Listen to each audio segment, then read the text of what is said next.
প্রথমে পানিটা ফুটে গিয়েছে, এখন আমি দিয়ে দিলাম পাস্তা। নামে মাত্র পাস্তা দিলাম একদম অল্প পরিমাণে। তারপর দিয়ে দিলাম সয়াবিন তেল আর লবণ। এখন একটু নেড়েচেড়ে দিব যেন নিচ থেকে লেগে না যায়। এখন দিয়ে দিচ্ছি মটরশুঁটি আর গাজর কুচি।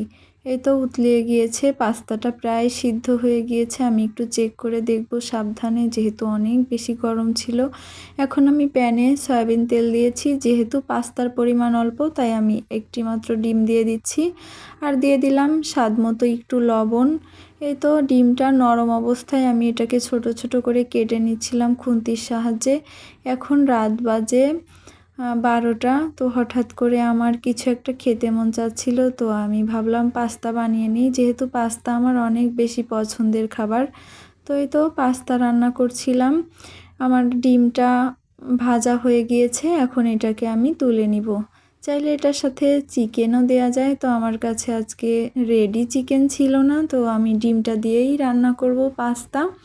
এখন দিয়ে দিলাম পেঁয়াজ কুচি আর পরিমাণ মতো কাঁচামরিচ। আমি তো ঝালখোর, পারলে আমি আরও বেশি কাঁচামরিচ দিলে আমার কাছে ভালো লাগতো। এখন দিয়ে দিলাম স্বাদ মতো লবণ। এখন এই পেঁয়াজ মরিচটা একটু ভেজে নিচ্ছি, এটাকে আমি লাল লাল করে ভাজবো না। এখন দিয়ে দিলাম টমেটো আর ক্যাপসিকাম।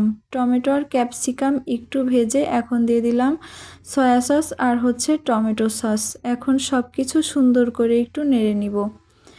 অনেক সুন্দর একটা স্মেল আসছিল সসের, মানে সব মিলেই অনেক সুন্দর একটা স্মেল আসছিল। এখন আমি সিদ্ধ করা পাস্তা, মটরশুঁটি আর গাজর দিয়ে দিচ্ছি। এখন সব কিছু সুন্দর করে মিশিয়ে নিচ্ছি। দেখতেই কত সুন্দর কালারফুল লাগছিল।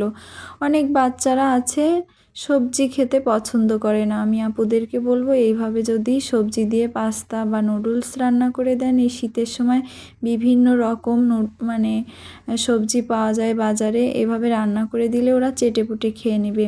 এই তো সব কিছু মিশিয়ে নিয়ে আমি লাস্টে দিয়ে দিলাম ডিম আর ম্যাগি মশলা আর ধনিয়া পাতা। ম্যাগি মশলাটা না দিলেও চলতো, তবে এটা দেওয়ার ফলে আমার পাস্তাটা অনেক বেশি টেস্টি হয়েছে। এখন আমি সব কিছু সুন্দর করে নেড়েচেড়ে নিচ্ছিলাম। আমার কাছে তো এটার স্মেলে এত বেশি ক্ষুধা লেগে গিয়েছিল যে কখন এটা রান্না হবে আর আমি খাবো।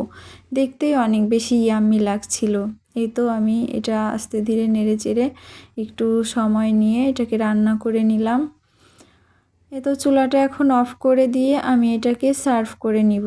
আজকে রান্না করলাম ভেজিটেবল পাস্তা। এই তো রান্না হয়ে গিয়েছে, এখন আমি এটা টেস্ট করে দেখব। ভীষণ মজা হয়েছিল। গাইজ, আপনারা এইভাবে বানিয়ে খাবেন। সবাই ভালো থাকবেন। আসসালামু আলাইকুম।